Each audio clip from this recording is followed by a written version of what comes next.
All right, if you have your Bibles, let's go and open them up to the book of Revelation, chapter 17. Book of Revelation, chapter 17. And today we're going to talk about the woman that rides the beast. The woman that rides the beast. Yes, fascinating. There's a whole lot that's going on here. As well, it's the book of Revelation, so what do we expect? Our big idea for today is that in the vision of, and it's a prostitute, it's not just any old woman, in the vision of the prostitute riding the beast, we find Jerusalem dependent on Rome and despised by Rome. And this is what relationships where one person is dependent on a much more powerful person, where one nation is dependent on a much more powerful nation, or some sort of configuration like that, where there's a much weaker party and a much stronger party. We are going to find the idea of dependence that usually ends up with a despising element as well, and sometimes that will go back and forth. But in the vision of the prostitute riding the beast, what we find is Jerusalem dependent on Rome, and despised by Rome. And that's what leads in some measure to the destruction of Jerusalem in the year 70 AD, where Rome realizes Jerusalem has been getting benefit from Rome, but Rome hasn't really been getting much of anything from Jerusalem, and the people in Jerusalem have been despising the Romans in large measure, and Rome's like, well, forget this. And that's my truncated version of how that worked, but that's a little bit what's going on here. So our main point number one, if you're following along in your sermon notes in the back of your bulletin, number one, unfaithfulness to God results in severe judgment on those who claim to belong to God but do not. So there is the reality that we see with Jerusalem in the late 60s leading up to the time of the destruction. And it's not just the late 60s, it's actually all the way stretching back to before the time of Jesus. But there is this, the people who are supposed to have been the people of God, the people who are supposed to have been the people of God, have rejected God and are storing up, as Paul would say in the book of Romans, storing up judgment for themselves. And that's exactly what we find. That's part of, as we've said all along, through the previous 25 messages that we've gone through and traversed in the book of Revelation, that's been the point. The point is that God is prepared to judge his false or his apostate people in Jerusalem and replace them with something else. And that's what we have seen kind of all throughout. So unfaithfulness to God results in severe judgment on those who claim to belong to God but do not actually belong to God, because they don't believe, they don't trust Christ, they're not following him, they're doing the opposite of what he said, all of that kind of stuff. So Revelation chapter 17, starting in verse 1, we'll read verses 1 through 6 to begin with. Revelation 17, starting in verse 1. Then one of the seven angels who had the seven bowls came and said to me, "Come, I will show you the judgment of the great prostitute who is seated on many waters, with whom the kings of the earth have committed sexual immorality, and with the wine of whose sexual immorality the dwellers on the earth or on the land have become drunk." And he carried me away in the Spirit into a wilderness, and I saw a woman sitting on a scarlet beast that was full of blasphemous names, and it had 7 heads and 10 horns.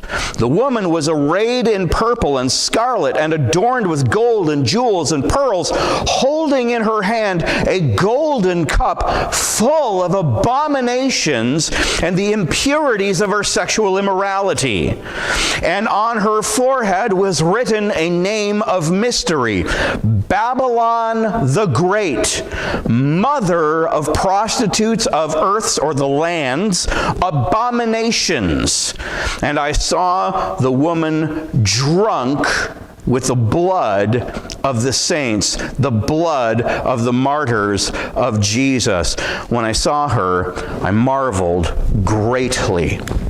So, John is continuing the vision, but we have kind of a break here where he's just finished with the vision of the 7 bowl judgments, which were the last in that big cycle. There was 3 seals, 3 trumpets, 3 bowls. They're all talking about the same thing from different angles. And now it's time for another switch in perspective. So it's stopping and it's starting over again.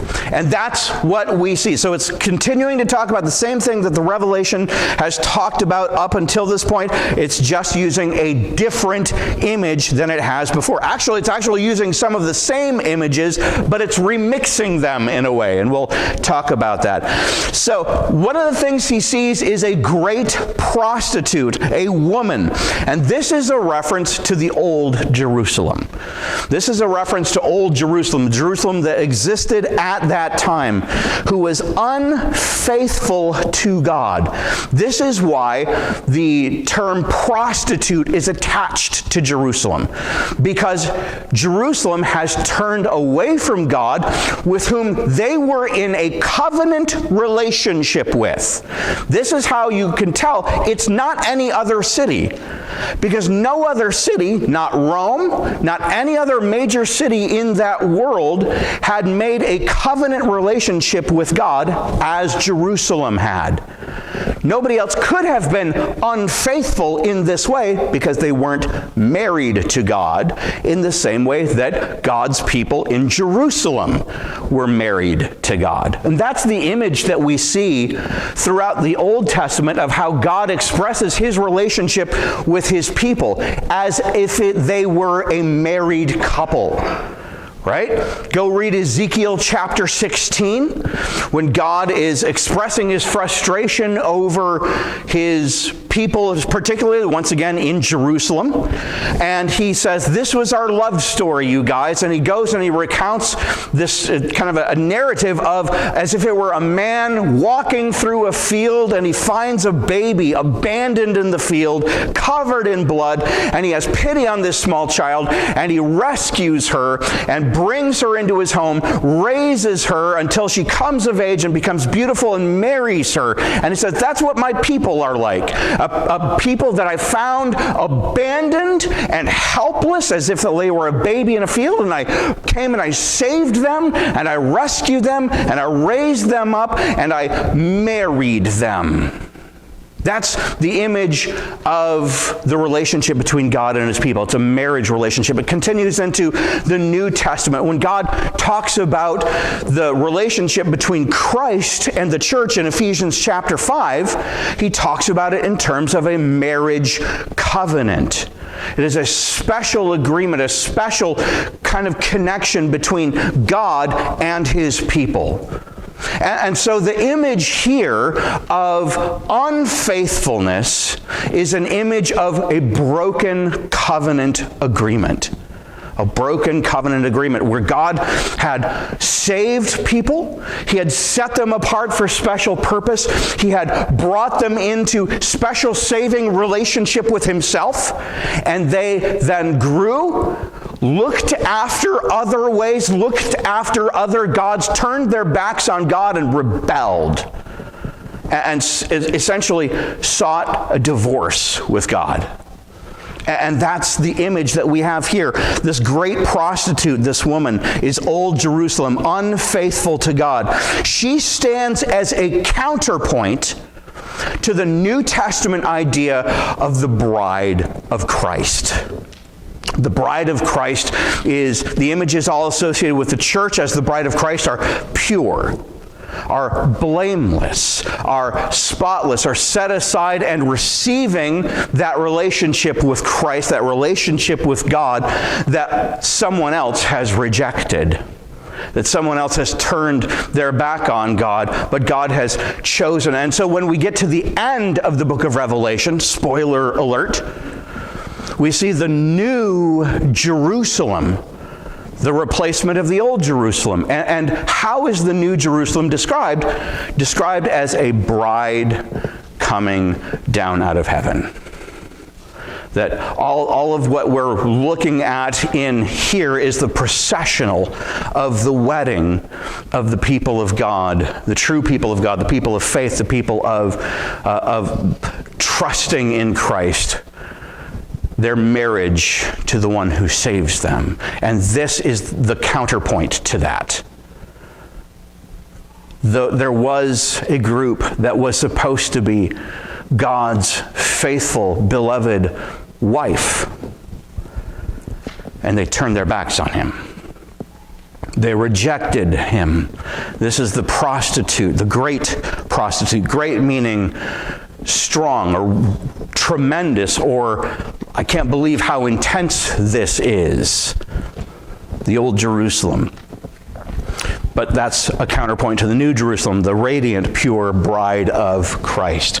And then we see what the activity of this great prostitute, this old Jerusalem, what she's doing. We see her riding a scarlet beast.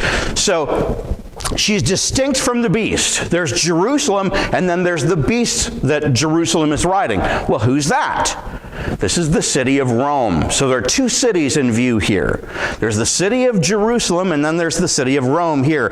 Jerusalem has become dependent on Rome. Dependent on Rome. Her leaders appealed to Roman authority to ensure the death of Christ.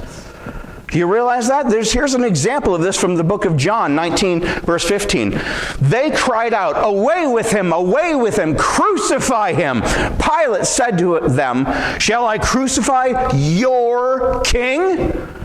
The chief priest answered, we have no king but Caesar. That's written by the same man who wrote the book of Revelation. And it's the same idea present there that it is here. That there is this unfaithful bride riding this scarlet beast, this unfaithful prostitute riding this scarlet beast, dependent on the beast and saying, no, we're with the beast. And the beast is Rome. The beast is the unholy nation of Rome. And then we get a description of how she's dressed. She's arrayed in purple, scarlet, gold, jewels, pearls. Jerusalem had become addicted to the power and the prosperity that came on account of its association with Rome. And reveled in it. And this is a picture of luxuriant living. That's how they viewed their place in the world. We're the top.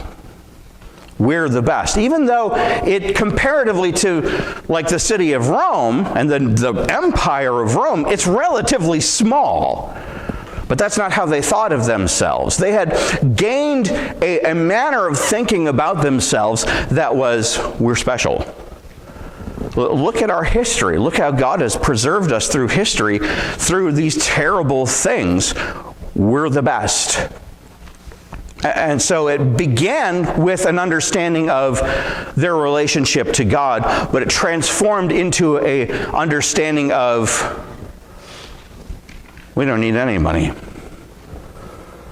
We don't even need God. We got ties to Rome, most powerful empire on the face of the earth. And at that time it was, and even comparatively, if you were to take the commerce and the trade and the power of Rome and put it in today's setting, it would probably still be the most powerful nation that ever was. It was, and so Jerusalem looked to Rome, reveled in all of the things that it received, but here's the problem. not all benefits are positive. Not all benefits gain you what you should have. So we have countless ways of expressing this, that we've come to express this just in cultural settings, right?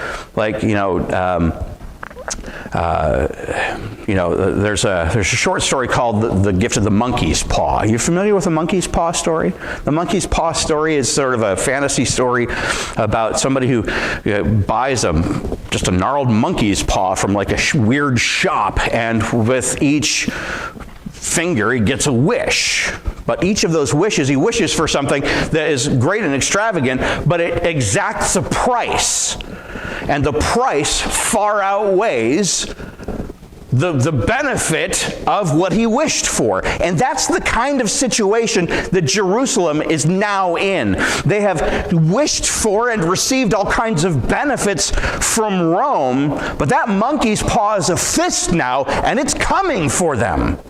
That's what is happening here.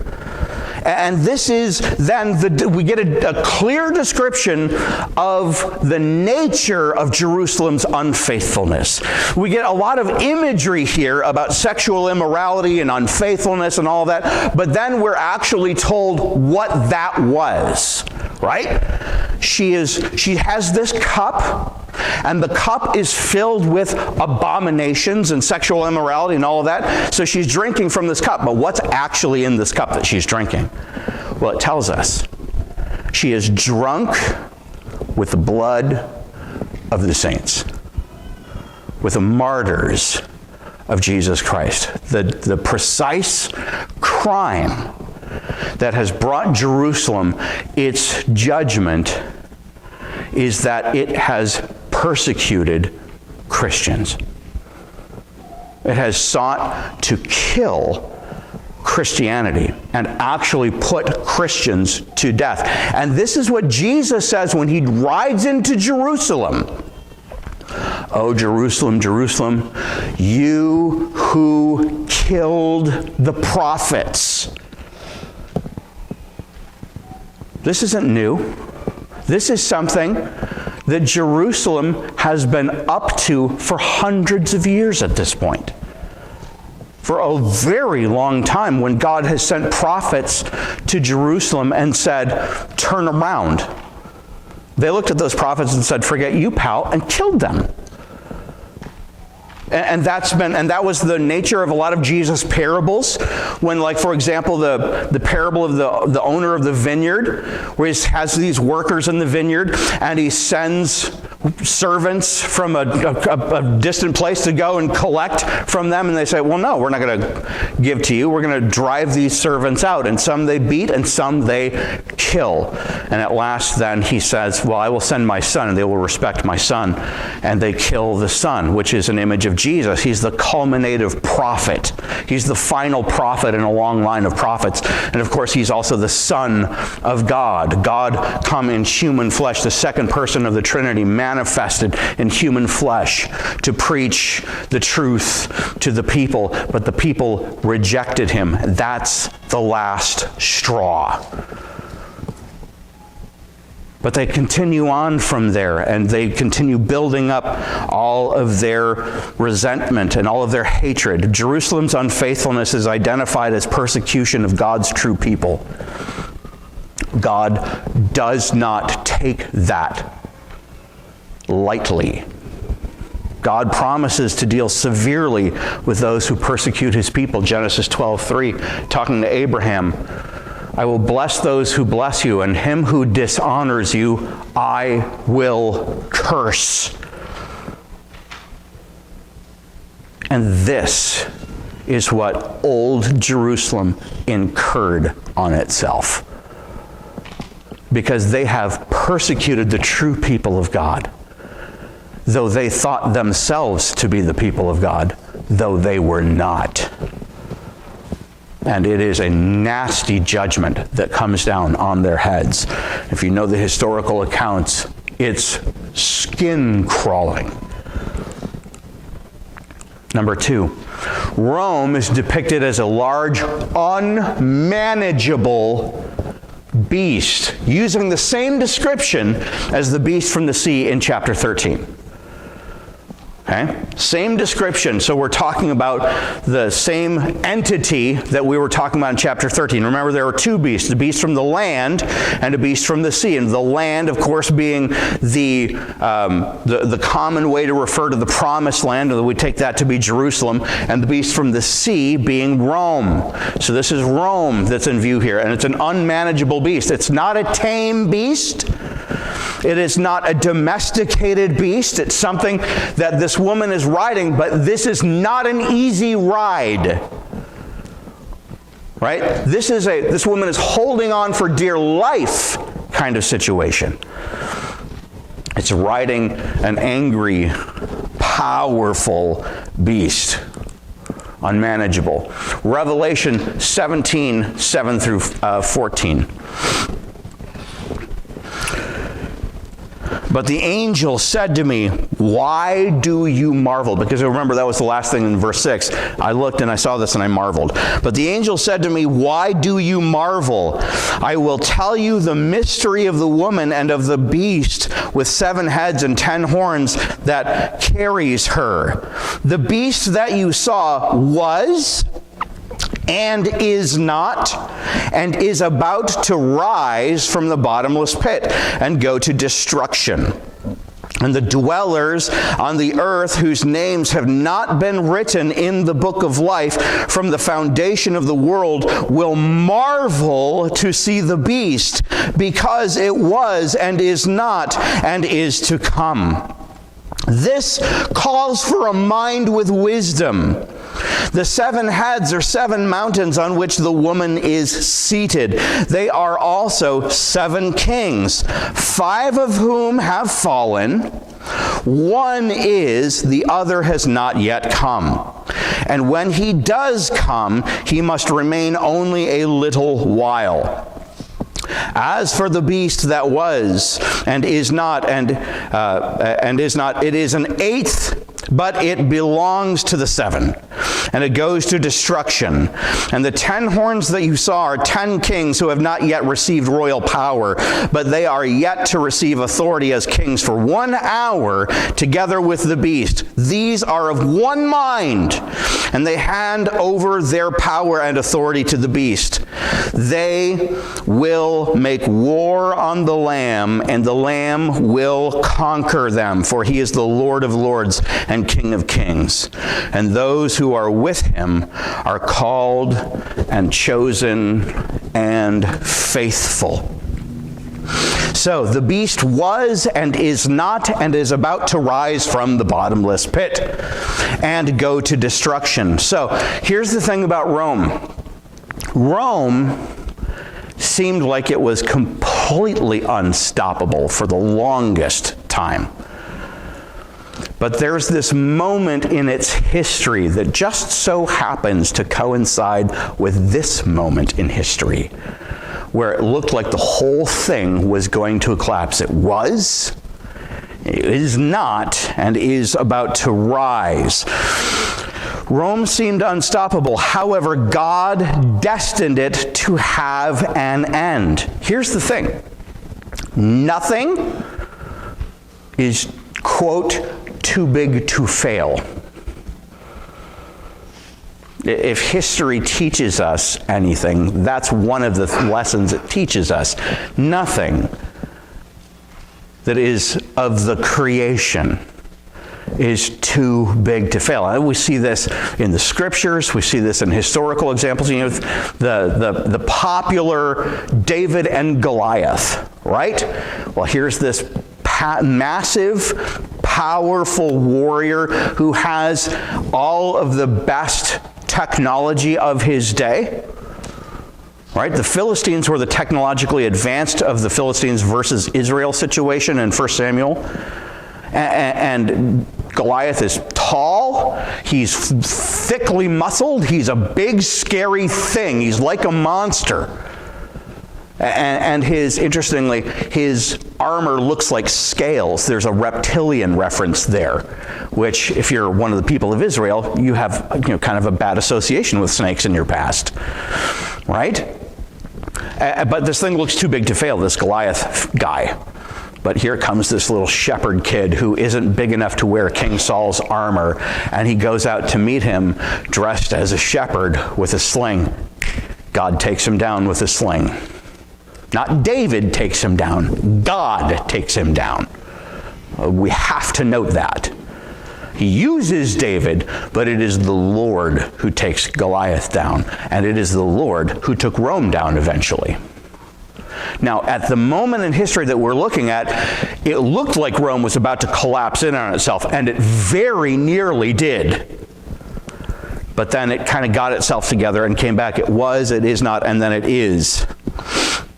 And then the dwellers on the land, whose names are not written in the book of life, so we're talking about the apostate people of God, the false people of God, the dwellers on the land will marvel. They're looking at this beast and they're just in awe. And it's not just like, ooh, that's interesting, or ooh, that's fun to look at. Many Jews did have hopes that Rome would succumb to its internal political storm. Oh, this looks like it's going to go well for us. This is going to go well. Look at this. They're fighting themselves. But Rome emerged after about a year of internal conflict, strong and once again seemingly unstoppable under the direction of their new emperor, Vespasian. And Vespasian was the guy who had started the siege against Jerusalem. He was on the field, and then when Rome was in turmoil, he went back to take it. He said, I'm going to take this thing for myself. I will be the new emperor. And he started a new imperial dynasty, the Flavian dynasty.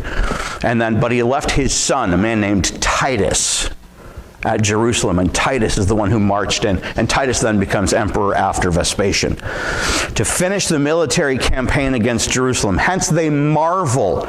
They're marveling because it's big, it looks powerful, it looks too big to fail. Oh, check that out, it's failing.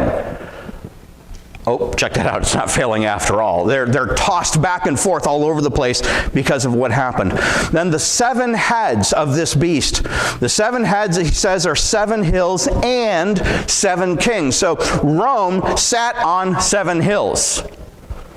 We're clearly talking about Rome here, but there's also 7 kings. So there is a progression from Julius Caesar up to the time that the book of Revelation is probably written in the late 60s.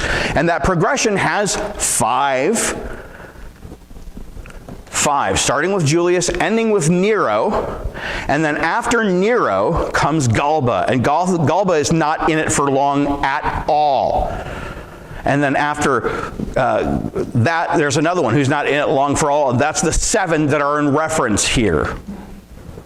There are 7, and it fits perfectly with what is being described in this section. These details clearly indicate Rome is in view. The first 5 Caesars were already gone. They already were, is what the text says. They are not, rather. The 6th, Nero, is then there, he dies, and then the 7th is Galba, rather.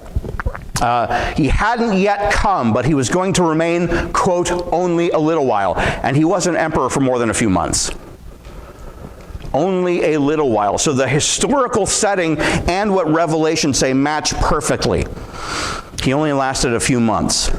Then, there are 10 horns that are 10 kings who have not yet received power. So either this is a reference to 10 lesser rulers, or it's a reference to the 10 provinces of Rome. There were 10 provinces, obviously each ruled by a lesser ruler.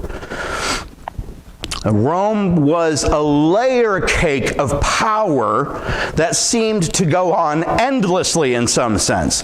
It's hard to manage something that large, right? Try managing something this size for very long without headaches and hiccups and all sorts of stuff. Now, the city of Rome itself by this point is about 1 million people. That's just the city of Rome. That is not counting the rest of the empire, which was vast. Just managing the city of Rome was an impossible task. But we're beginning to see the cracks that form in Rome here. And eventually Rome does fall a few hundred years later. But here's what we see. Here's what John tells us in Revelation 17. They, talking about the beast and the woman riding the beast, both are in view here. They will make war on the Lamb. They have a mutual enemy. They have a mutual enemy. And it's actually with the 6th emperor, Nero, the one that is, at the time of the writing of the book of Revelation, that the first persecution of Christianity, the first official persecution breaks out from Rome. Jerusalem had already been persecuting Christianity, but now Rome is in on it. They will make war on the Lamb. Is that where the story ends? Nope. What does it say? But what? The Lamb will conquer. Where is old Jerusalem? It was knocked down. It was destroyed. The thing that's there now is not what we read about in the book of Revelation. That's a completely different city. It's based on the bones of the old, but it is not biblical Jerusalem. That's gone. That's the whole point of the book of Revelation. It's gone. You can build something else up there, you can call it Jerusalem, but it's not biblical Jerusalem. It's something else. It's gone. Where's Rome? It's gone. It's gone. Old Jerusalem's gone. Rome is gone. Hey, remind me, where's Christianity? It's here. It's here. It's all over the world. It's bigger than it's ever been. Because Christ will not be conquered. He will conquer. What does Jesus say to his disciples right before he ascends? All authority in heaven and on earth has been given to me. Therefore, go. Spread this thing. Plant those mustard seeds wherever you find yourself. And we're here today because of that. We're present today because God is faithful in fulfilling his mission, just like he is faithful in his promise to judge the wicked, which we saw happen in 70 AD, which this book is talking about. They will make war on the Lamb, and the Lamb will conquer them. Rome had its turn, actually had several turns of trying to conquer Christianity, persecuting Christianity. But Rome fell and Christianity remains. We're still here. The church will endure because Christ is undefeatable. Now, this looks different than it did in the first century, yes? Like very different. Do you expect that the church will look just like this in 100 years? No. How will it look? I don't know. It will have a biblical shape, but its outward expression will probably be a bit different than what we're seeing now. Now, I don't know what those differences will be, but they'll probably be different as long as they're faithful to Christ, as long as they're faithful to the biblical witness of the gospel of Jesus Christ. The church endures. The church endures. Number 3, the great power structures and contrivances of man all eventually succumb and eat each other. That is the destiny of every human-built empire. Where's Rome? looked too big to fail. It's gone. It's gone. They don't stick around forever. Eventually, they turn on themselves. They succumb and eat each other. Revelation 17, verses 15 through 18. And the angel said to me, the waters that you saw, remember the woman sitting on many waters before it said she was sitting on the beast. The waters that you saw, where the prostitute is seated, are peoples and multitudes and nations and languages. And the 10 horns that you saw, they and the beast will hate the prostitute. They will make her desolate and naked and devour her flesh and burn her up with fire. For God has put it into their hearts to carry out his purpose by being of one mind and handing over their royal power to the beast, until the words of God are fulfilled. And the woman that you saw is the great city that has dominion over the kings of the land, or the kings of the earth. So the waters where the prostitute seated are peoples. The beast that arose from the sea, waters, in chapter 13 was Rome. But as we saw in Acts chapter 2, Jerusalem had influence in many nations. Remember in Acts chapter 2, when we have the Holy Spirit falling on the church at first, and the whole speaking in tongues thing happened, and they can understand each other in their different languages. It says they were there from all of these different places, all of these different languages, all of these different areas that had come in because Jerusalem had reached out. And that's where the influence of Jerusalem was seen initially. Jerusalem had influence in many nations. And since Jews from many nations were all out there that came back for a lot of the festivals like Passover and Pentecost and all of that, they came back to Jerusalem for those celebrations. And this is what the text says about these many waters. The woman sits on many waters. All of these different peoples, all of these different languages. It's fascinating. It uses this similar sort of phrase to describe the kinds of people God is saving elsewhere in the book of Revelation. Many languages, many nations, many tribes, many people. Right? The great multitude that cannot be counted, remember that? That's how they're described. So this is a counterpoint to that. But it's a counterpoint that fails. The 10 horns and the beast will hate the prostitute and make her desolate, naked, devour, and burn her. Rome turned on Jerusalem as the beast turned on the woman. Because that's what human power institutions do. They seek to maintain their power. And in order to maintain their power, they try to knock other pretenders to their power down. And that's how Rome saw Jerusalem. Well, who is this upstart little foolish backwater nation? We'll show them. We'll destroy their nation. Because they're causing us headaches. And they're allowing all of these little insurrectionists to run around.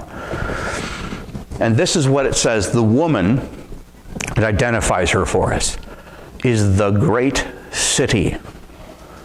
The woman is the great city. That phrase is used to describe Jerusalem in the book of Revelation elsewhere.